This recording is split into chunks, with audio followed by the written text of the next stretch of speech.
ఎకరాల్లో పంట పండుతుంది. గా మేడిగడ్డ ఒక పిల్లర్ మరమ్మతు చేయడానికి ఇంత ఇంత 2.5 సంవత్సరాల నుంచి ఎందుకు ఆలస్యం చేస్తా ఉన్నావు? ఎందుకు రైతుల ఉసురు పోసుకుంటున్నావు? ఇప్పుడు ఇంత ఎండల్లో కూడా గోదావరిలో మేడిగడ్డ కాడ నీళ్లు పోతున్నాయి. ఆ పిల్లర్ మరమ్మతు చేస్తే ఆ నీళ్లు తెచ్చుకొని బంగారం వాళ్ళ రైతులకు నీళ్లు ఇవ్వచ్చు కదా. ఇలా గోపాలరావుపల్లిలో పంటలు ఎందుకు ఎండాలి? ఇలా ఎల్లంపల్లి ప్రాజెక్టులో నువ్వు మోటార్లు ఆపుతావు ఎందుకు? నీకు హైదరాబాద్ మంచినీళ్ళు తీసుకుపోవాలి, రామగుండం ఎన్టీపీసీకి నీళ్లు ఇవ్వాలని పనిచేస్తావు.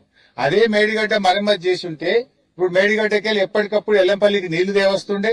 ఎల్లంపల్లిలో మోటార్లు నడిస్తే నారాయణపూర్ లో మోటార్లు నడుస్తుండే. ఇప్పుడు ఎల్లంపల్లి బంద్ పెట్టినావు, నారాయణపూర్ లో 2 మోటార్లు నడిచే కాదు 1 మోటార్ నడిచే వరకు ఇవాళ గోపాలరావుపల్లిలో పంటలు ఎండిపోతున్నాయి. దీనికి కారణం నీ మూర్ఖత్వం వల్ల, కక్ష వల్ల, నీ పగ వల్ల. బీఆర్ఎస్ మీద కోపం ఉంటే రైతులు ఎందుకు తిప్పలు పెడుతున్నావు? నువ్వు కేసీఆర్ మీద కోపమో బీఆర్ఎస్ మీద పగబడితే మమ్మల్ని చూసుకో, మమ్మల్ని జైలు పెట్టావో పెట్టుకో. కానీ ఈ రైతుల ఉసులు ఎందుకు కోసుకుంటున్నావు? ఆ మోటార్లు ఎందుకు బంద్ పెడతా ఉన్నావు? ఈ పంటలు ఎందుకు ఎండబెడుతున్నావు అని చెప్తున్నా. నీ పగ ప్రతీకారాలు కాదు, నీకు అధికారం ఇచ్చింది రైతుల కోసం, ప్రజల కోసం, మేలు చేయడం కోసం ఇచ్చిండ్రు. గా పని చేయాలని చెప్పి విజ్ఞప్తి చేస్తాం.